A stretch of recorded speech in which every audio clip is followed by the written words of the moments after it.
Ayo, welcome to Storycraft Studio. Today, we are super duper experimenting. We are gonna try hydro dipping. What that is you take water, you put spray paint on top of it, and then you dip something in.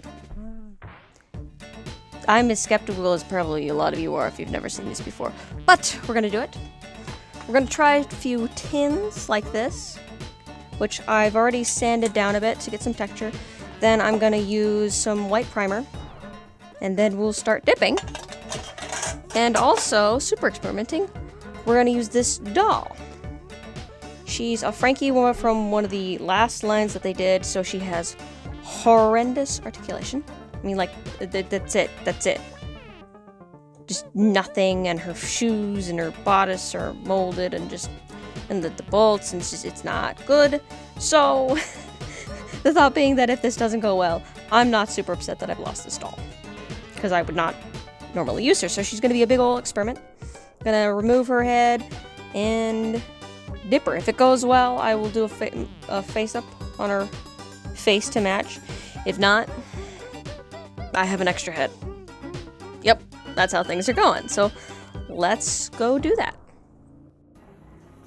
I set up outside with this rickety old folding table I have and my face mask so I don't accidentally poison myself even outside. This gets really thick. I have all these items on the back side of the table that I'm gonna spray and then fill out the bucket and start working on it. First up is this round can that used to be a cookie tin. It had these delicious yam shortbread cookies. They need to be in the store often.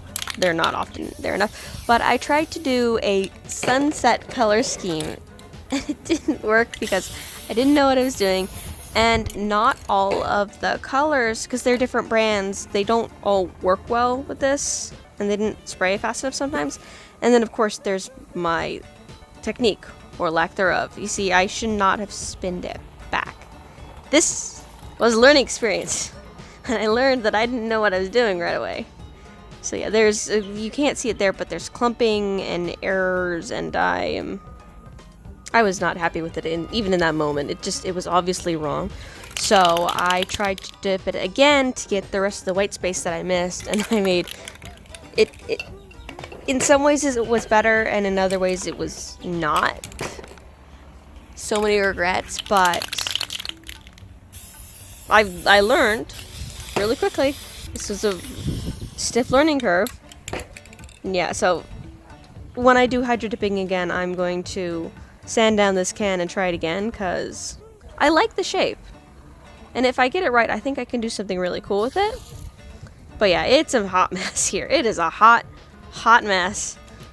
And I want to redo it someday, but here on the lid, I realized that I had a bunch of paint on the top left over, so I just scooped it up, and that's pretty cool. Next, I did a square can. This used to be for Stampin' Up! Card pack. I know, I do a lot of Stampin' Up! Stuff. It's in my house.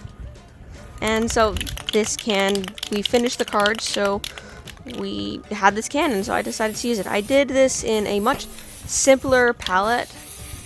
Just the red, black, and gold with some white to punch it up and to break it apart. And I think it's probably one of the cooler ones. My technique was still wrong, so it didn't take like I would like it to.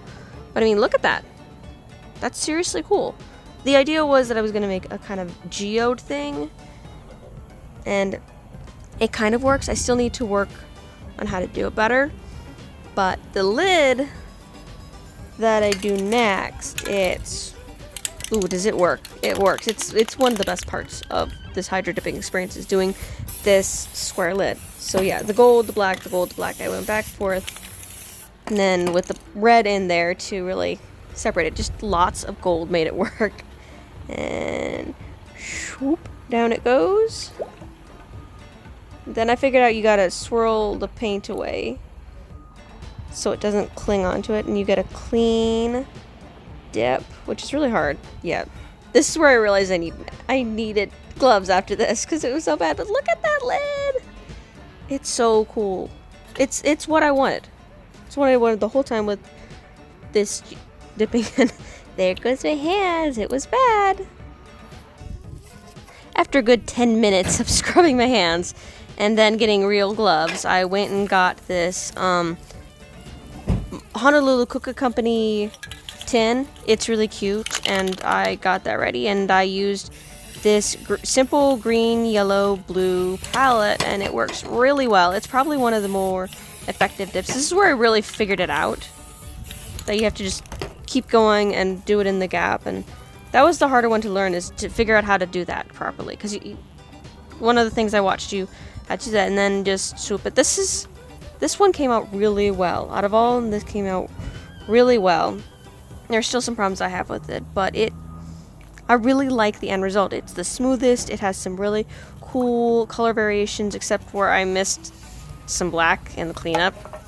I was very frustrated about that, but yeah, I really felt I knew what I was doing better at this point, which was good, because the one I was most worried about comes after this.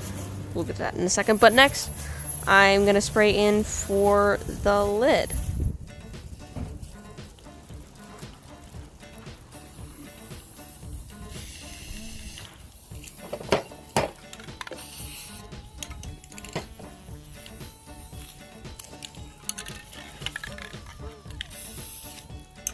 The lid has some pineapples etched and kind of pressed into it, so it made it a really interesting texture on the top and how the paint captured it.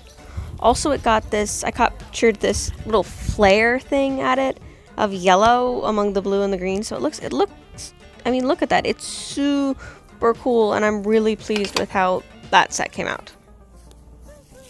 Also, watch me awkwardly fumble for how the heck to turn this camera off with my hands covered in paint. It was bad.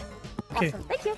This was the nerve-wracking part. I was doing the doll, and I had this image in my head of doing a purple amethyst-style geode, and then using this chunk of amethyst I have from scraps of the shop where I work at. We sell crystals, and there was this little chunk of amethyst that's too small to sell but big enough to use. And I have all this purple glitter, and it was going to be amazing, but it's the wrong purple, and everything I learned from the previous ones seemed to go out the window, especially since the purple didn't really want to spray and the doll didn't fit, and oh boy. It did not take as well as I wanted. It's a mess. I'm not sure I've done a good thing. Okay, you need to go off now. It's the same button you hit before. This one? Yep. And there we have it. 3 cans, 1 doll, all hydro dipped. As a first time go, I'd say this worked pretty well. And I'm definitely going to do more hydro dipping. I'm actually really fond of working with spray paint. I can't explain why, I just am. So that's going to happen in the not too distant future, though I'm not sure when. So yeah, just until then, thanks for watching. I hope you had a good time, found me entertaining, and I'll see you around. Oh, make sure to like and subscribe and follow me on Instagram, where I post a lot of my stuff under Storycraft Studio. See you guys soon. Aloha!